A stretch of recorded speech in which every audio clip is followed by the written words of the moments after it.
Hey guys, this is Mike Goldberg, the voice of combat sports, and you are listening to Vibe 105. Vibe Talks. More than just music. Hey everybody, this is Giancarlo Aulino reporting for Vibe 105 with a Sports VIBEtalks segment where we're happy to be joined by our guest who's going to help us talk a lot about his broadcasting career, some bare knuckle fighting, UFC, NHL. We're happy to be joined by him. He is the voice of combat sports. He's Mike Goldberg. How you doing, Mike? I'm good, my friend. Giancarlo, it has been a couple of years since we visited, right? Yeah. I don't believe you've aged a day, which angers me because I don't know if I can say the same thing. Happy early American Thanksgiving. I know you already have had yours. We'll have ours on Thursday. That's great. Yeah, definitely a happy early Thanksgiving for you. Big weekend there. And this has been an interesting time, COVID, because like you're a broadcaster and especially in combat sports and MMA where you feed off the energy of the crowd. So how weird was that when you were calling fights in Bellator with nobody in the arena, just the coaches and cornermen? You know, it definitely makes a difference. There's no question about that. And we missed the crowd, but we did a really good job of making the room special and of making it feel as close to a packed arena as we could without, of course, the crowd. I think to sum it up, I looked at it as it's still the fight. And while the crowd isn't there, the people who hear me aren't the ones in the crowd at the event. They're the ones sitting at home. So I just called the fight the same way I always do. And I got a couple of tweets, Giancarlo, that said, well, you know, there's nobody there. Why is Goldberg yelling? He doesn't need to yell, this and that. I'm like, okay, first of all, I'm not yelling on broadcasting. But I'm like, just because there's no crowd, this did not turn into Wimbledon. Like, I love Wimbledon, but we're not doing the tennis club. It's not the Masters all of a sudden. It's still dudes and dudettes like ripping off each other's head inside a cage in mixed martial arts. So I approached it that way. We made the adjustment, sat in my room a lot. We had a lot of COVID restrictions, had a lot of bad food served to me on paper plates, which was nobody's fault, and no housekeeping, but it sure beat the alternative. And that was the many months that we didn't do a show. So I guess that's the best answer to how I adjusted. I had to remind myself that I really don't broadcast to those in attendance at the time. Hopefully they go home and watch it later. I broadcast to the person watching it. And that's why in the end, I didn't treat it any differently at all, or at least I tried not to. And were you like surprised then, taken aback at just how smoothly everything ran? Because watching on the broadcast, you would sometimes not even tell that, you know what, there's no one in the stands, but you hear everyone still engaged. Like, were you surprised at how easily that transitioned? You know, that goes back to what I had mentioned earlier, Giancarlo, is that we just had a crew from top to bottom, lighting, music, everything, that did a great job of making that room feel live. And I don't know if you know, but that spot in Mohegan, our safe zone, we were there for many, many, many months. We were sharing it with Showtime Boxing. And so one week we would have a show being Bellator. The next week, the Showtime Boxing crew would come in. And so it allowed us, because we're under the same wing of Viacom, it allowed us to tweak and improve and work on the walks and do the different things, to your point, to make it feel very seamless. So all the credit goes to everybody involved in the designing and the engineering, and of course our producers and cameramen and everything. We all had to treat it the same way. And we were all pretty fired up to be there too, because many of us had not worked in quite some time. So we were definitely going to go over the top with it. But that compliment I would give to everyone around me. They did a great job. Yeah, for sure. And now obviously you're doing some new things, new ventures, BYB Extreme. Can you tell our listeners about some of the exciting stuff there? So BYB Extreme is bare knuckle boxing. And BYB Extreme takes place in the patented Trigon, which is a triangle ring, 22 by 22 by 22. It leaves no room for non-confrontation. Obviously, I did that backwards. It forces confrontation. There's nowhere to hide. And there's a lot of knockouts and finishes. So bare knuckle boxing is truly the oldest form of combat sports, but it's the new big thing in my mind. And BKFC, they've done a ton of shows. There's other organizations that have done a ton of shows, but what separates us at BYB Extreme, Giancarlo, is our fighting surface, is our combat surface, the Trigon. And I get to say inside the Trigon, which is kind of fun after all those years of inside the octagon. Some others out there are trying to do something with a similar style combat surface. I'll leave it at that. You've read enough to see what's going on in that regard. Yes, that's the one I'm with, BYB Extreme, co-founded by Dada 5000. And it's just a ton of fun. It's a ton of fun working with Paulie Malignaggi is my main broadcast partner. And Giancarlo, I'll tell you what, he reminds me of the times I worked with Joe. And because they're both a little renegade, they both know their stuff. They are both so good at breaking down fights. And Paulie and I have built that bond almost immediately. And he's helped get me into some other gigs already as well. And I mean, Al Bernstein's been with us. Claudia Trejos has hosted with us. It is just a really, really fun environment to work in.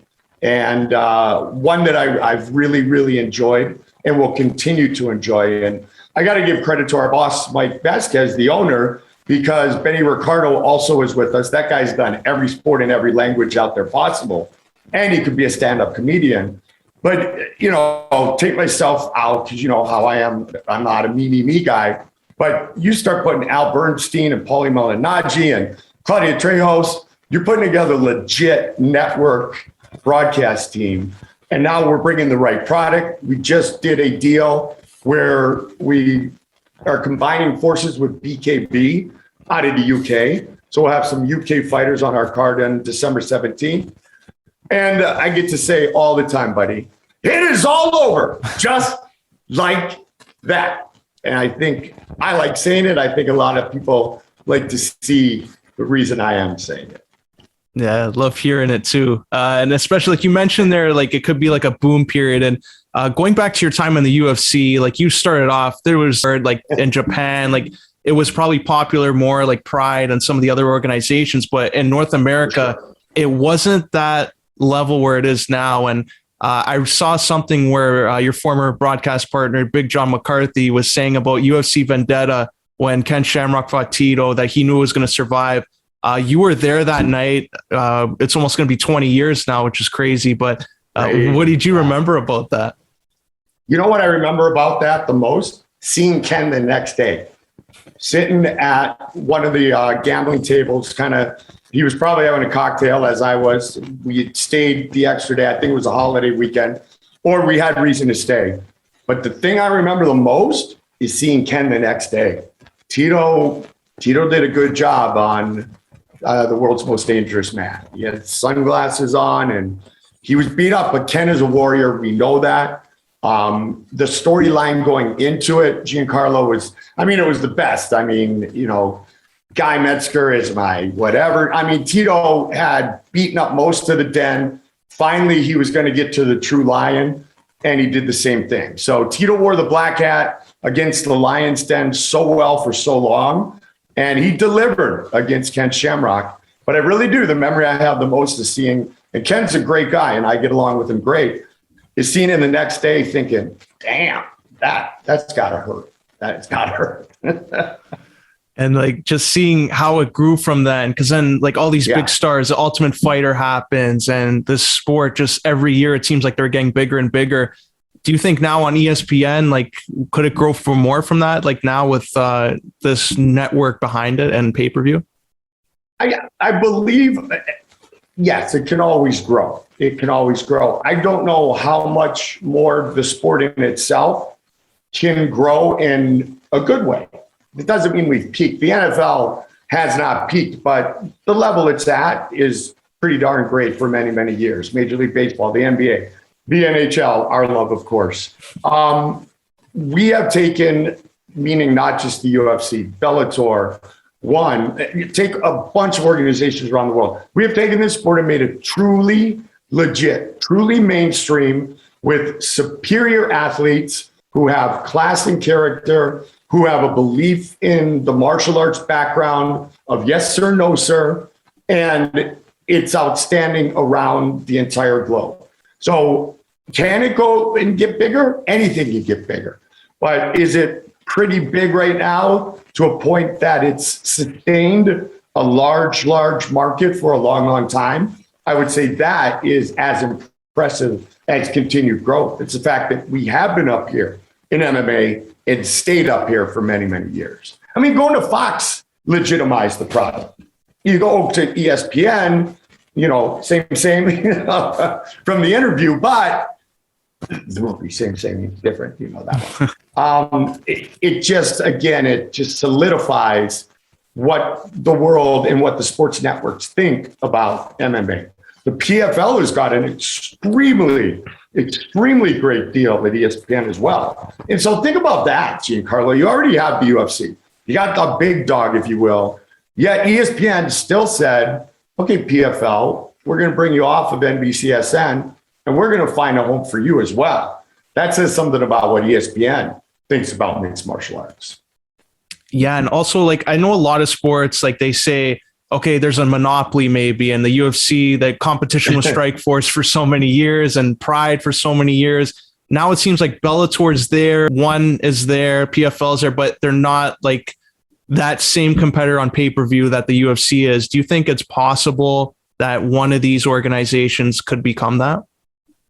I'm hopeful because overall, the more success with more organizations, and I'm living that right now, being a part of this, I don't want to say rebirth of, bare knuckle, but I'm on that rise. I'm riding that wave. And so as much success as BKFC has and as much success as BYB Extreme and the BKB in the UK that we partnered with, Giancarlo, overall, it's good for the sport. It's good for everybody. Here's the deal, and I was blessed with it for 19 years. You don't use tissue paper, you use Kleenex. And you don't use a cotton swab in your ear, you use a Q-tip. And so when it comes to MMA, the UFC is always going to be the Q-tip. It's always going to be Kleenex. And it's going to be this one plays on Sundays. They have the roster that's the largest, and that's going to continue to be. Now, are there fight cards on, for example, my time at Bellator, that were pay-per-view worthy? Absolutely, 100%. But it just didn't make sense for Strikeforce financially, and Viacom, Strikeforce, I'm going back with Coker, but Strikeforce and now with Bellator, financially it didn't make sense, especially with all the streaming that's out there right now. The money to be generated by the organization, by the company, is through getting it out to as many homes, as many cell phones, as many iPads, as many Apple TVs as possible. So I don't know that that's the formula anymore. In the big picture, obviously the UFC does a handful of pay-per-views, many less than they did when Joe and I were rocking it for 16 to 18 pay-per-views a year. Because it's hard to get people to spend another chunk of money when they're already paying to get the ESPN subscription or the Showtime subscription and so on. So are organizations out there that are producing pay-per-view worthy cards every single weekend? Is pay-per-view the best avenue anymore business-wise? Unless you got Connor or somebody else fighting, we found that there are other ways to make a lot of money for these companies, which in turn goes to the fighters, which is what's important. Yeah, and you mentioned there Joe Rogan, your powerful partner there for so long. Just how did you guys make that chemistry with each other, that partnership? Because so many people, you enjoy listening to a broadcast show for so long, but sometimes the chemistry isn't as natural. How did you maintain that for all those years? Just love each other, man. He's my powerful partner. He's fun to be around. He's knowledgeable. He's passionate. And we were truly friends, and we will always truly be friends. And so we wanted to have fun on the air. I mean, there were times, Bruce Econo, may he rest in peace, my producer for the guy got me into the UFC. Brucey passed away a little over 3 years ago now. too young. But Brucey used to have to kind of wheel us back once in a while, like get in the talk back, like, all right, Goldie, all right, Joe, like wheel it back. Let's talk about the fights. I know you guys are funny, but Joe did stand up last night, We just loved working with each other. We both were motivated by the other's enthusiasm. We would breathe off of each other, and we would energize each other. And we just had a natural, fun, spirited broadcast for the fans. I was having fun. Joe was having fun. I have huge respect for Joe's knowledge of the game. And Joe over the years started to really understand the production side of it. And he had huge respect for everything that I did. And you know what I'm talking about because you do it, Giancarlo. Everything that I did to allow Joe to just be Joe. I always talked about, I don't have to be Tom Brady. I'll be Jake Delhomme. I'll take my Super Bowl ring. But my job was to get Joe Rogan, T.O. I mean, I always think he's a T.O. or Randy Moss because he's Renegade. But it's my job to get Joe the ball wherever he was open, wherever he was. Wasn't Joe's job to worry about how he was going to get it or what player we running. That's on me. So I took a lot of pride in if it was tossing to him, going deep, going over the middle, knowing that Joe was the star and getting him the ball at the appropriate times and letting him do what he's the best at. And that is talk about fights. Yeah. And I asked this because you're not calling fights anymore for Bellator. Has Dana White, have you seen him, reached out to him? Has he reached out to you? When was the last time you spoke to him, I guess? It was a couple of years ago. It was actually kind of a fluke. It's funny, Giancarlo. I'm in Vegas. My son's playing in a hockey tournament. And I think it was the Thanksgiving. If I did my last show, at the end of UFC 207, the end of 2016, I think it was Thanksgiving the next year. We were there for Silver Stick. We'd go there every Thanksgiving, my son's team, and I coached. So we were there. We're coming out of Red Rock because we'd always stay at Red Rock because of our connections. I was coming out of Red Rock, and my son Cole, he goes, "Dad, I think that's Dana." And I'm like, and he was leaving Red Rock, which he lives right there. He goes there a lot for obvious reasons. And he was getting ready to get his car in valet parking. And I was like, oh shit, it is.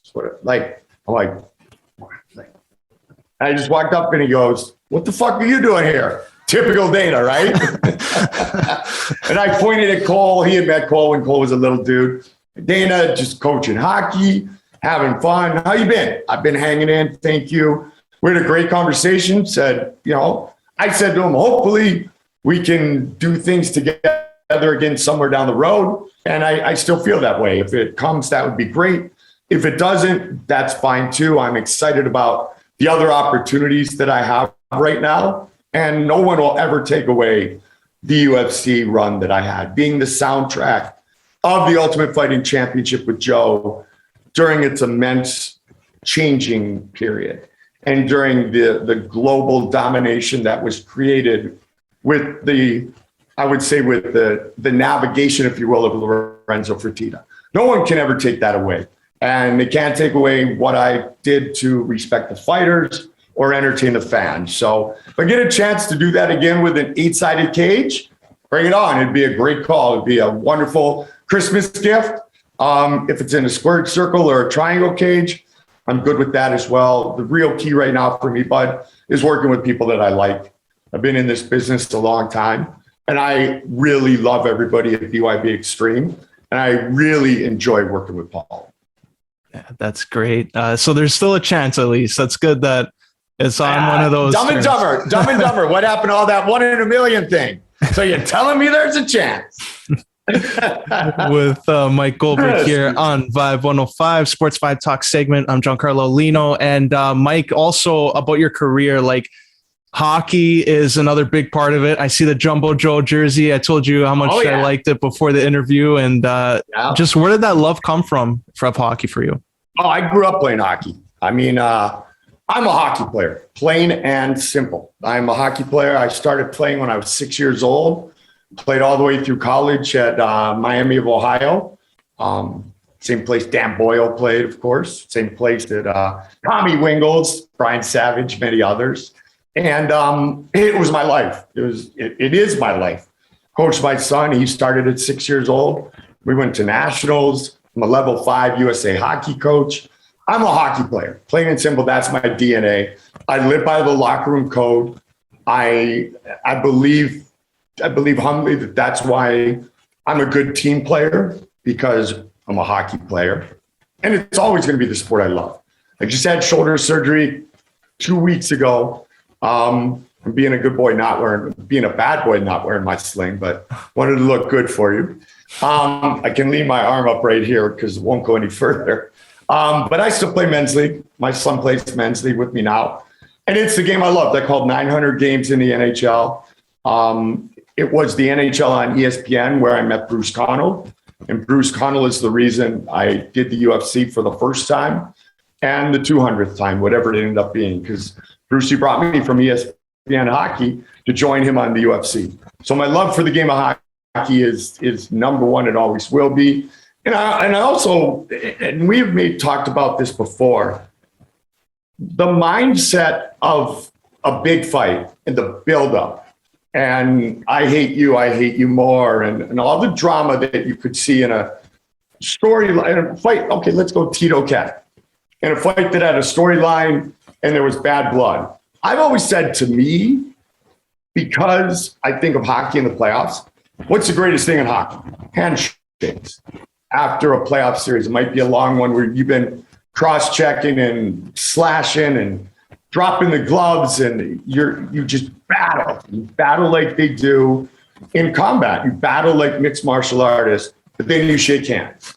And that's the same ending you see in mixed martial arts, because that wrestling attitude, which is a martial art, by the way, and the martial arts in general, I believe that my transition to that sport and my understanding of the fighters was always really good, because hockey players are very much like that with their character and the way that they go to battle, but they also win or lose with pure class. And it's my game. It always will be. That's my guy right there, Jumbo Joe. We actually have a BYB Extreme in Miami next month, and the Panthers are in town. So I'm going down to see my boy Jumbo play. And Andrew Brunette, he's a head coach, for God's sakes. I called Bruno's goal against Patrick Wall. Across the line, here he comes. He moves. Brunette, he scores. Last goal ever scored against Patrick Wall, 2003. Bruno gets the gig, and I texted him the other day. I'm like, when he got it, I'm like, really? We had some nicknames for each other, which I'll keep this, PG. I'm like, you're a head coach? He's like, goalie, I don't know. Might be 2 games late. I don't know. But yes, I am. I go, I will give you anything you want if you bag skate Jumbo. And Bruno just started laughing. I don't know if he has bag skated Jumbo, but he probably won't. But yeah, that's my love. It always will be. Watched my Sharks last night. A big, much needed win in overtime against a great Carolina team. Man, they're fast, brother. That Carolina team, they move the puck like, I can see why they're so scary. And I do not miss a Sharks game. And 3-2-1 with all the guys on COVID. We're 2 games above 500, or actually 1 game over 500 now. And Sharks are looking good, a lot better than I think many people thought the Sharks would look at, especially without Kane up to this point in the season. So I'm pumped up. Yeah, and like the Sharks are doing a lot better than many would expect, especially with the way it ended last year. But another team I want to ask you about is the Arizona Coyotes, and it's not looking as good. Like, I know they were having that run when Phil Kessel, Darcy Kemper were rolling, and Taylor Hall, but now it looks like they're on the downward trend there. Like, what are your thoughts, I guess, on Arizona's play and their season? Yeah.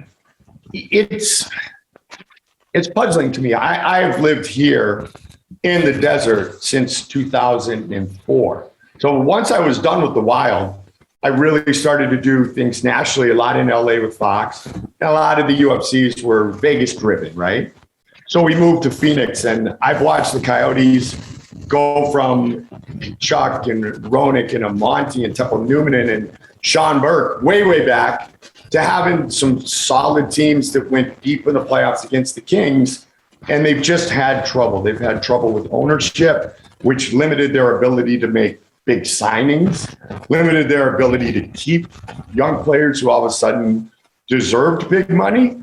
There were the draft picks that, they got the slap on the hand for, and in other situations. And it's a tough building. They never were really able to sell the building in Glendale, Arizona. In fact, you probably know that Glendale and the city of Glendale didn't renew the lease. So the Coyotes will not play where they have played the last 15 years at the end of the season, which I think will be good because I'd like to see them centralized. They've talked about doing a joint venture with ASU because ASU is D1 now, where you'd have a great facility, practice rinks, main rink, right in Tempe, much more centralized.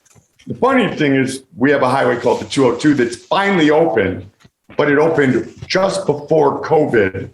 And now it took all that time. So all the pain to get out to the rink for someone who lives where I did, which kept the attendance lower than the Yotes had hoped, has gone away. But now the team is obviously really, really struggling. Rick Tocchet did some amazing things to have them at the level that he had them playing. And when you're giving away guys like OEL, you know that the Coyotes are headed in a different direction. Did we think it would be as tough as it's been? No, not really, but it can't get much tougher for them at this point. They finally got a good win the other day, but it's tough because, they're my home team. They're not my team. I'm a Sharks fan, but they're my home team, and I'd like to see them have more success. And you are the best person to ask this because a lot of people here in Canada, they talk about the Arizona hockey market, and always the discussion is, okay, why don't they relocate to Quebec City because they've always been talking about getting the team back. But you've seen all these players like Austin Matthews, he's come now to the Leafs, probably one of the best goal scorers in the league with Ovechkin, and all these guys come up, like Shane Doan's impact. Has hockey really been that bad in Arizona, or did they get that wrong then? No, to me, there was a good product on the ice. The arena was great, but you weren't going to get past the cult fans with the location of the arena and how difficult it was to get there during the week. Way back when Glendale built the Westgate facility, the rink was free to the Yotes at the time. You're going to take that deal. The Cardinals Stadium is right next door and it's beautiful, but you go to 10 games a year. And if you go to the playoffs, it's a couple more. So it's 10 Sundays if you go to both preseason games. People are going to drive wherever they need to drive to get tailgating, to do the NFL is one day, where the NHL is 41 home games. Finally, again, 41 home games, and it just they had kind of forecasted here in Phoenix that the west side of town, Peoria, Glendale, was going to be the next Scottsdale, and it never really turned out to be that case. So I'm anxious to see what happens when they get a new home, because what they're going to need to do when they get a new home is get a budget back and put a product on the ice that's going to justify the new home and create a buzz again here in this town. Hockey's fine here in this town. Our professional team is definitely struggling, but the youth programs, one that helped to develop one of the best scorers in the game right now, playing in your backyard in TO, and Austin Matthews, it's all good. So the basis here, fans like myself, relocated from wherever, we just want a rink that's a little easier to get to and a product that's a little bit more fun to watch on certain nights. Yeah, for sure. And I guess a final topic there on Arizona is, do you think they'll eventually become another Atlanta? I hate to bring that up, the Atlanta Thrashers twice relocated, they had a chance, but do you think Phoenix, they might just cut their losses with that now that Seattle's in the lead? I do not, because then we got to move another team around. And now we finally got to even numbers, Giancarlo, after all this time. Gary Bettman since day one has been committed to hockey in the desert, and they've gone through a lot of lean years, and the league owned them for a couple of years. I don't think they're going to be making any moves anytime soon to take the Coyotes and move them to Quebec City. Now, Quebec City, we went up there for the Pee Wee tournament years ago. World's largest Pee Wee tournament. Cole played in it. It's insane. Obviously, it's a great hockey market. And the new building that they talked about and have worked on is insanely beautiful. All that said, I don't think the Coyotes are going anywhere. And given the situation they're in right now with this lease and trying to see where they're going to go next, that's a factor. But I think Gary Bettman's going to be a big part of that in discussing it league-wise. Where are we going to put this franchise in now the Central Division, but in the Western Conference, so it can thrive once again? Because it's thrived before, so it can thrive once again. And I think that is the mindset of the league and of the Coyotes. And I think the very distant second would be a move to Quebec City. And again, I've been in Quebec City. It's beautiful. It would be great, but I don't want to lose our hockey team because I like watching them. And my boys come in a couple times a year too. Actually, I'm bummed that they're not in the Pacific anymore because it's one less trip a year for my Sharks where I can just drive up the street and watch my Sharkies. But yeah, we're actually planning on going Saturday night. The Stars are in town, and we got to go see Little Joe. We got to go see Pabs. So we'll be in attendance. You'll appreciate this. My son, huge Sharks fan, and I got my ticket connections there. And then Vancouver's in town. He's got a Vancouver jersey. Stars are in. He's got his Sagan jersey.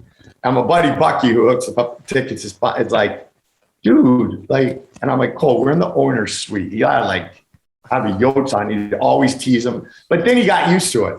And one night, Cole had a Coyotes jersey on for a Sharks game.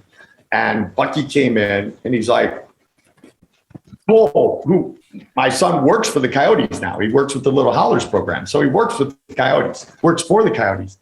And he's like so excited. And we set it up. Cole takes his Coyotes jersey off and boom, there's his Sharks jersey. And Bucky's like, what the? And he laughed. He's from Toronto originally. And he got a kick out of it. But yeah, we pushed the envelope a little bit. Ask a Coyote guy for free tickets. They wear a Sharks jersey. You know, Bucky puts up with us. Let's just say that.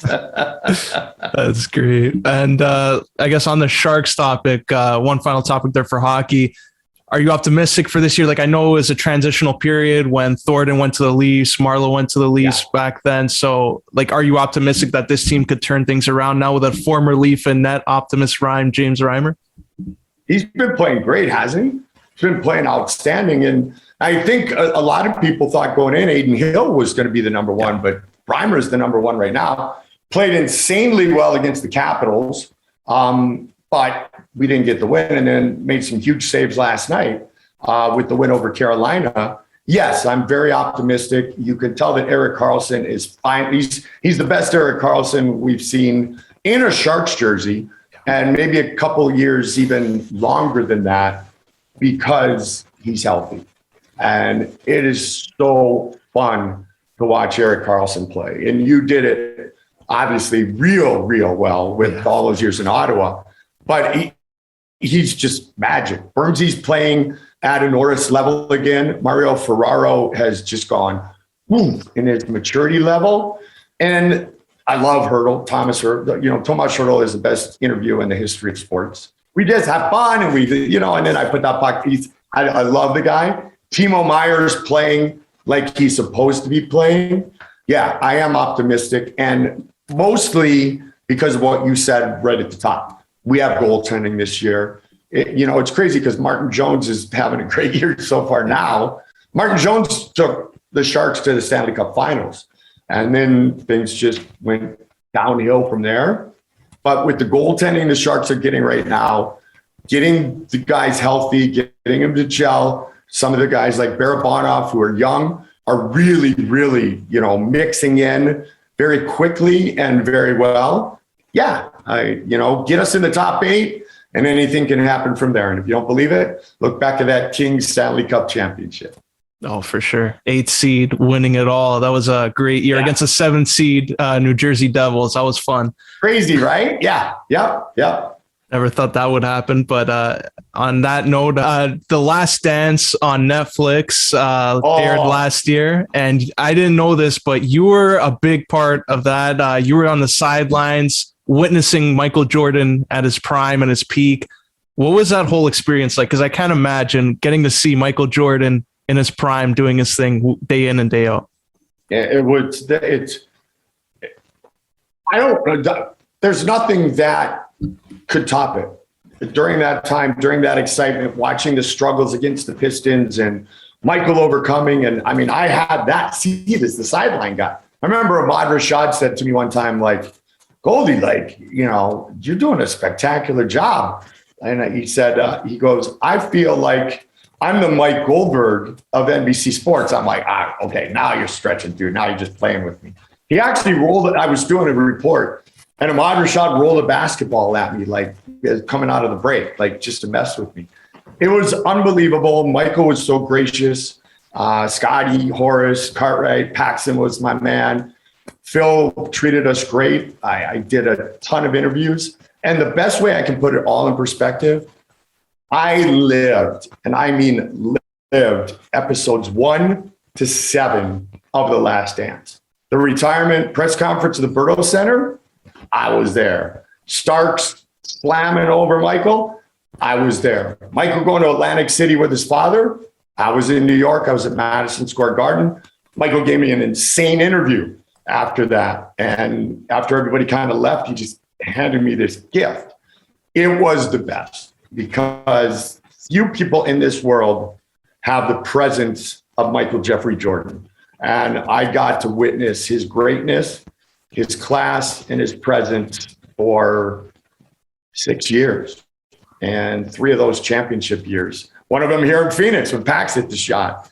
And it really is unmatched. It's unmatched. Michael Jordan once said to me, Giancarlo, he said, so I went to ESPN when Michael went to play baseball.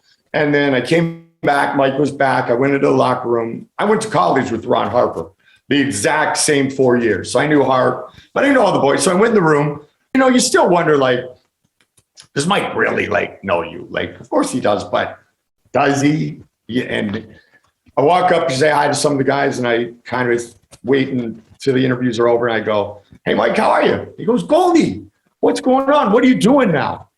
And I said, I'm going play-by-play for ESPN. And I quote Michael Jeffrey Jordan, Goldie, I always knew you were too good to just do that sideline stuff. Wow. And I'm like, whoa. I wish it was like Wolf of Wall Street, where the FBI agent said, could you say that again just a little bit more slowly? I wish it was that time, but yeah, it still gives me chills. Michael Jordan looks at me and goes, yeah, I always knew you were network. I always knew you were too good for that sideline stuff. Wow. Even if he was lying, it was really cool. For sure. That's crazy. Like Michael Jordan at that time in the championships. Was there one that stuck out to you? Like one performance where, like, I know he won 3 straight, but like, was there one that really, when you looked at it, like, how did he do this? And it was just more, I guess, appealing to the well, they were all very magical, but it was the first one. It was the first one because it was the journey to get to the Blazers that was so infamous. And it was the Lakers first. Nonetheless, it was the journey. And so the first one was getting those bad boys to act like bad boys and bad sports and walking off the court because they beat the crap out of Michael for a lot of years. And before it was the Bulls trying to finally get over the hump and get over the Pistons, it of course was the Pistons trying to get over the hump and get past the Celtics. So just the buildup to that title and it being the first was obviously the most magical, and it was in the old Chicago Stadium. And that place had character. It was loud. It was like beer all over the floors. Your feet were sticking. It was, the madhouse on Madison. So that first one is definitely the one I remember the most. And Michael jumping up on the scorer's table and big wins. And yeah, it was the first one for sure. But it was as much, like I said, the run and the conference final victory as it was everything else. And then we had the Knicks series, and yeah, it was a great time. It was a great time. That's great. Thank you for sharing that. That's a great moment. I'm sure it was special for you. And just seeing him live, like, even though he was in the Wizards uniform, it was still Michael Jordan on the court. So everyone got to see that. But Goldie, before we wrap up here, how can our listeners and viewers here follow you on social media? Social media, I am Goldie on TV across the board. Goldie on TV on Instagram and on Twitter. BYB Extreme, Friday, December 17th. It'll be on our BYB Extreme Series YouTube channel. You will not want to miss it. So check out some of this great combat inside the patented Trigon, and when we hang up, you'll know where I'm going there, but I'm not going to go there. And just hit me up on Goldie on TV, and yourself included. It's great to talk to you again. But the fans provide me with a Hall of Fame feeling every single day. And so many fans come up to me in so many places and are so appreciative that that's all I can ask for, because all I ever wanted to do was entertain them. And I've done a pretty good job according to them. I'm going to keep on trying to do a great job for many years to come. I appreciate you sharing your time and coming on here on Vibe 105. And I wish you all the best and looking forward to hearing you call this event coming up. Thanks a lot. Continued success to you as well, my friend. That was Mike Goldberg, the voice of combat sports. Now we're going to send it back to the studio for more programming right here on Vibe 105. And now back to your Vibe 105.